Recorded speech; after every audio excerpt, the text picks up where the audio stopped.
Oi, turma. Nós vamos iniciar o livro Pais Brilhantes e Professores Fascinantes, do Augusto Cury. Como eu falei lá na época do início do Isamitiba, quem ama educa, nós precisamos das duas asas para voar, a razão e a emoção. A razão nós já estudamos, o Isamitiba. Agora a gente vai ver a emoção. Augusto Cury trabalha muito com essa parte da emoção.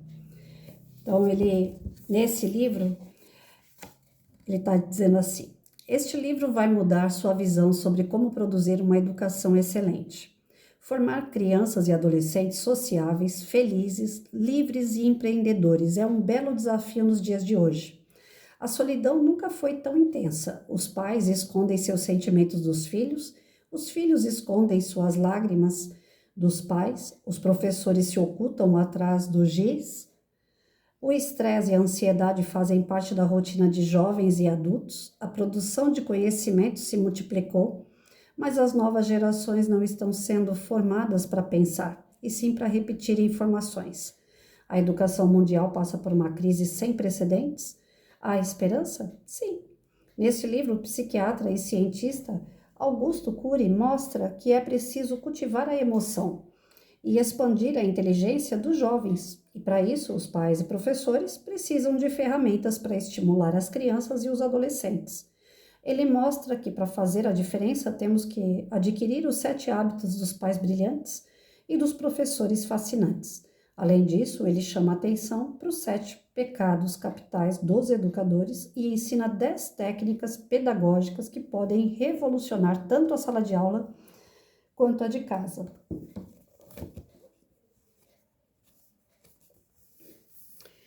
Os pais e os professores lutam pelo mesmo sonho, tornar seus filhos e alunos felizes, saudáveis e sábios, mas jamais estiveram tão perdidos na árdua tarefa de educar. Apresentarei aqui ferramentas para promover a formação de pensadores, educar a emoção, expandir os horizontes da inteligência e produzir qualidade de vida. Esses são alguns dos temas fundamentais que você encontrará nesse livro. Os 7 hábitos dos pais brilhantes, os 7 hábitos dos professores fascinantes, os 7 pecados capitais dos educadores, as 10 técnicas pedagógicas que podem revolucionar a sala de aula e a de casa. Não escrevo para heróis, mas para pessoas que sabem educar, que educar é realizar a mais bela e complexa arte da inteligência. Educar é acreditar na vida e ter esperança no futuro, mesmo que os jovens nos decepcionem no presente.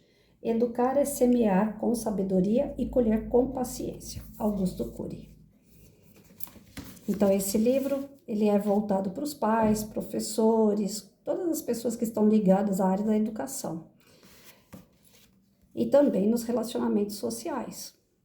Sobre o autor, publicado em mais de 40 países, Augusto Cury é psiquiatra, pesquisador da psicologia e escritor. Ele é professor de pós-graduação e conferencista em congressos nacionais e internacionais. Desenvolveu uma importante teoria sobre o processo de construção de pensamentos e o funcionamento da mente, chamada inteligência multifocal.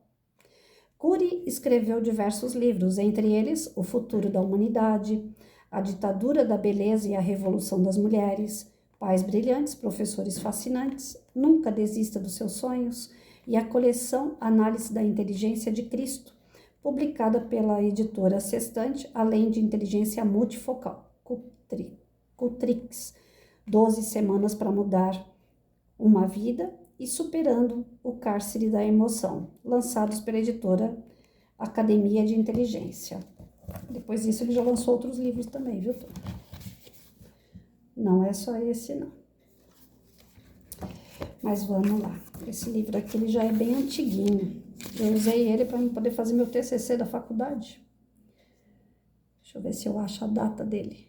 2003. Mas ele é super atual. Pode ter certeza disso. Como eu falei, a gente precisa das duas asas. E ele vai dar a segunda asa pra gente aqui. Eu vou ler o prefácio e a partir de amanhã a gente já começa com os textos, tá? Este livro falará ao coração dos pais e professores, de novo, né? Eu li a capa e aqui no prefácio está um pouquinho mais detalhado. Eles lutam pelo mesmo sonho, o de tornar seus filhos e alunos felizes, saudáveis e sábios, mas jamais estiveram tão perdidos na árdua tarefa de educar. Ambos sucam e cultivam os territórios mais difíceis de serem trabalhados, os da inteligência e da emoção. Não escrevo para heróis, mas para pessoas que sabem educar, que educar é realizar a mais bela e complexa arte da inteligência. Educar é acreditar na vida, mesmo que derramemos lágrimas. Educar é ter esperança no futuro, mesmo que os jovens nos decepcionem no presente. Educar é semear com sabedoria e colher com paciência.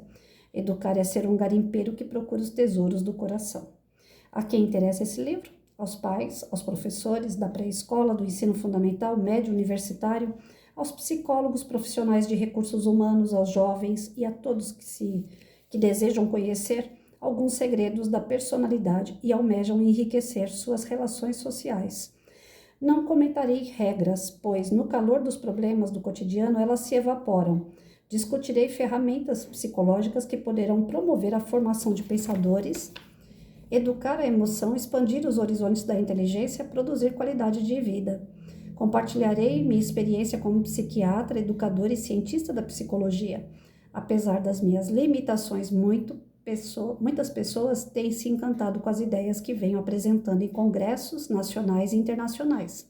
Chegou a hora de publicar um livro específico sobre educação, pois tenho recebido o incentivo de milhares de psicólogos, educadores, médicos e pais para publicá-lo. Gostaria de destacar alguém para representar as pessoas que gentilmente me incentivam. Ele é considerado um dos mais conceituados professores de comunicação e oratória do país, Alquindar de Oliveira. Sua mensagem me comoveu. Ele me disse que acordou de madrugada, perdeu o sono e começou a ler minhas ideias sobre educação. A leitura o surpreendeu, por isso, ao amanhecer, ele me escreveu dizendo: aqui está a solução da educação no mundo. Se você só divulgar essas técnicas e não fizer mais nada na vida, já cumpriu sua missão existencial. Sugiro que você as publique num livro acessível, para que elas cheguem nas mãos de cada escola, de cada professor, de cada mãe, de cada pai. Agradeço esses elogios, mas não os mereço. Entretanto, creio sinceramente que os hábitos dos educadores e as técnicas pedagógicas que comentarei poderão revolucionar a educação para sempre. Se praticados, poderão enriquecer a relação entre pais e filhos, professores e alunos.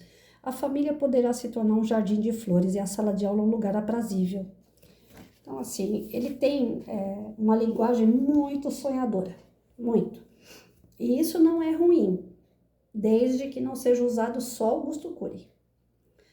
Eu acho que ele deixa a desejar. Isso é um comentário de quem ficou mais de 32 anos na sala de aula e que também foi mãe, que é mãe. O Isamitiba, ele é ótimo para disciplinar.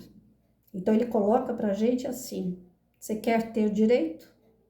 Primeiro, cultue seus deveres. Cumpra seus deveres. Você quer liberdade? Então, assuma suas responsabilidades. O Augusto Cury, não é que ele não fale essa linguagem, mas ele fala de uma forma assim tão mansa, né? Tão zen, que algumas pessoas interpretam que ele está dando liberdade, sem assumir a responsabilidade. E não é assim.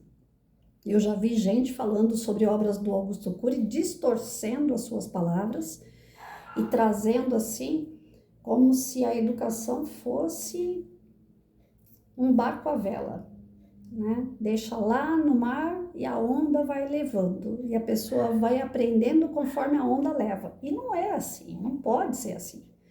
Tem que ter uma diretriz, tem que ter uma bússola, tem que ser limitado aonde você quer chegar, os seus planos, os seus objetivos. Nós precisamos disso. O ser humano precisa ser limitado. Se ele não for limitado, ele se torna um inconsequente.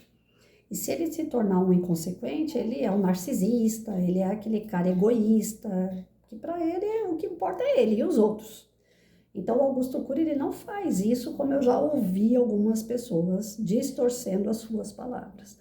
Como ele fala muito dessa questão da humanização pelo sentimento, né? Você ter um diálogo com seu aluno, com seu filho, você tocar nele, você humanizar a sala de aula, você trabalhar as emoções dessas crianças. Então, algumas pessoas falam assim, ai, tadinho, ele foi mal na prova porque o pai dele brigou com a mãe.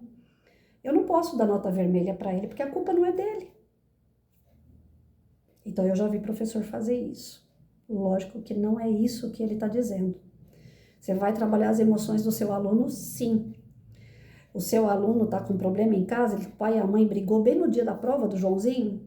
Então, o que você vai fazer? Joãozinho, hoje você vai fazer essa prova. Se você for mal, eu estou sabendo que você não está num bom dia. Então, eu vou aplicar a prova de novo para a turma toda e aí você tem a chance de aumentar a sua nota. Por isso que professor nenhum pode avaliar o aluno por uma única avaliação.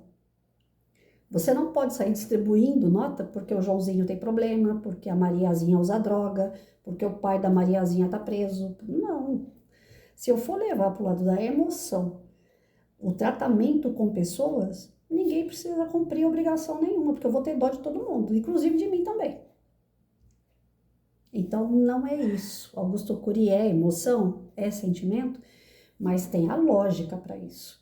Então, ele vai tocar na criança, no sentimento da criança, para você trabalhar aquele sentimento. Ele é psicólogo.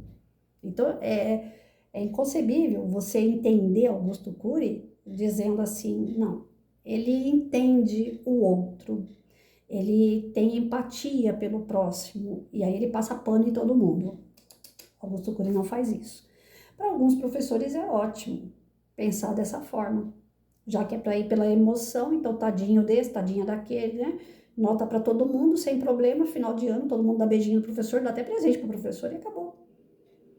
Só que não é isso, educação não é isso. A educação é uma construção de conhecimento, todos os dias você está aprendendo e está ensinando. É uma troca. Então, se a Mariazinha tem problema com droga na família dela, e esse é o ponto de emoção que está atrapalhando a Mariazinha para aprender, então você, professor, vai ter que procurar um palestrante, vai ter que procurar vídeo, vai ter que procurar recursos para trabalhar a Mariazinha junto com a turma dela. O assunto vai ter que se tornar interessante para todos, e sem chegar lá e falar, eu vou trabalhar isso por conta da Mariazinha, porque isso você expõe o seu aluno, você não precisa expor. Você vai trabalhar o todo na sala para atingir aquele aluno. Às vezes, muitas vezes, aconteceu comigo, eu achava que eu estava atingindo um aluno, porque era ele que eu precisava trabalhar determinado assunto. E aquilo acabava acertando 2, 3 na sala sem eu perceber. Quando eu via, eram algumas situações que os outros também tinham e que não deixava passar. E aquele trabalho acabou desenvolvendo tudo o que eu precisava e além do que eu precisava. Então, eu não posso pegar e ficar lá, bebe, bobu, com uma criança que está usando droga, ou que a família está presa, ou que tem espancamento, violência em casa. Para chegar no babebi bobu, eu preciso primeiro entender essa parte da emoção da criança. Eu tive uma aluna que ela não abria a boca, nem para falar presente, ela não levantava a mão para saber se ela estava na sala. Eu tinha que olhar a carteira dela e aí, a fulana está aí hoje? As crianças começaram a responder por ela. Ah, a fulana está aqui, professora. Eu falava, não responde por ela, deixa ela responder. Eu insistia e nada. Depois eu descobri que era por timidez, porque a molecada tirava barato da cara dela devido a uma religião que ela tinha, e ela às vezes vinha com algumas, como que eu posso dizer? Era um turbante, tinha umas correntes, umas coisas que ela usava, e a molecada não deixa passar. Aí começaram a tirar barato, eu tive que fazer o quê?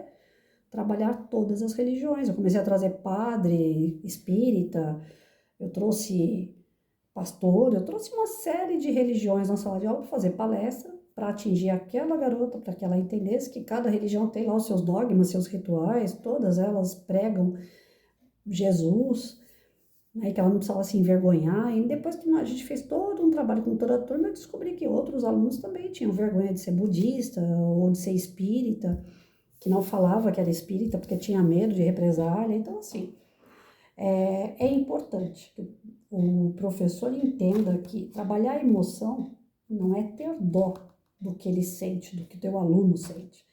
O filho é a mesma coisa. Eu vou trabalhar a emoção do meu filho, tá? Então, ele quebrou um copo. Ele estava lá lavando louça, eu falei com ele alguma coisa, ele não gostou e quebrou o copo, de propósito. Ele estava na raiva quando ele quebrou o copo. Agora, se ele estivesse lavando a louça, escorregou da mão dele o copo e quebrou, ele não estava com raiva, ele não estava com esse sentimento ruim, escorregou, foi um acidente. Então, o pai tem que saber quando que a emoção é de raiva, de ira, quando a emoção é de um descuido, uma falta de atenção, ou mesmo um acidente, para saber lidar. Todas as vezes que eu cheguei a corrigir o meu filho, eu falei, não, tá errado, isso não pode, olha, cuidado com isso, foi momentos que eu via que estava escorregando, estava querendo sair da linha, então eu puxava de novo. Como eu falei lá no Isamitiba, a educação que eu dei para o meu filho é a educação pipa, linha de pipa. Você dá corda e puxa, você dá corda e puxa. Então eu tinha que estar atenta naqueles... Quando eu percebi que o sentimento dele era um sentimento, às vezes, de raiva, às vezes era um sentimento de tédio, de tristeza, eu parti para um psicólogo, por falta de um não, 2. E dei curso para ele fazer até não querer mais, para se ocupar a mente.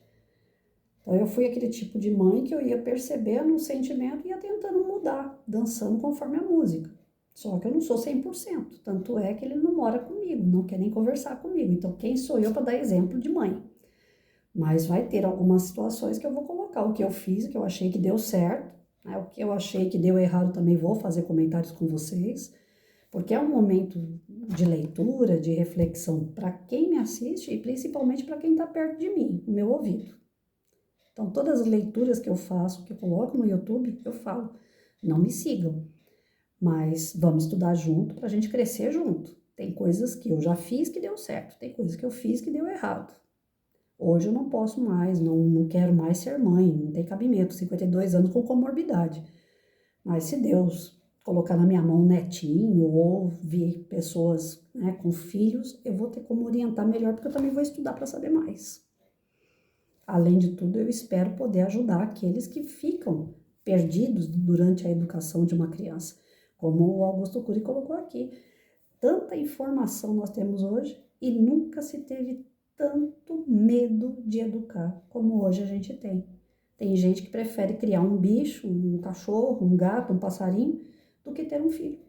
Porque acha que se tiver um filho não vai saber criar, prefere criar um animal. Então, nós estamos vivendo um momento de insegurança demais naquilo que os nossos pais, que não tinham conhecimento nenhum, não tinha faculdade, não tinha internet, não tinha conhecimento, eles conseguiram. Nós somos frutos daqueles que vieram da roça. Grande parte dos nossos pais vieram de roça.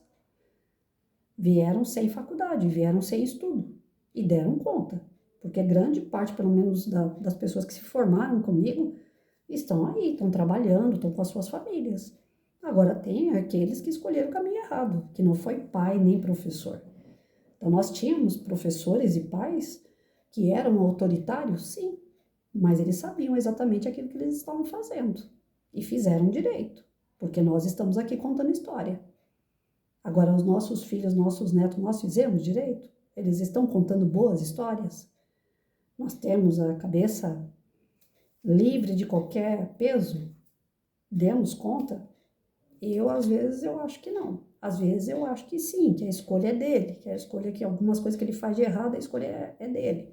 Mas às vezes eu falo, eu acho que faltou alguma coisa. E aí, quando eu venho estudar, uma coisinha ou outra, eu acho. Falo, eita, podia ter sido diferente.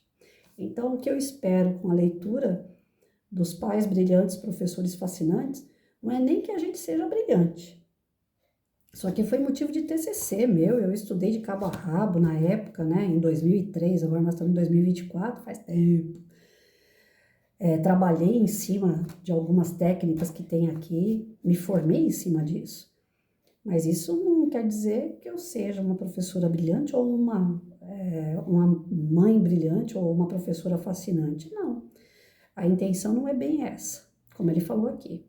A intenção não é que a gente se torne o máximo, mas que toque na gente o melhor, que a gente possa fazer o melhor por esses que estão vindo depois de nós, tá certo?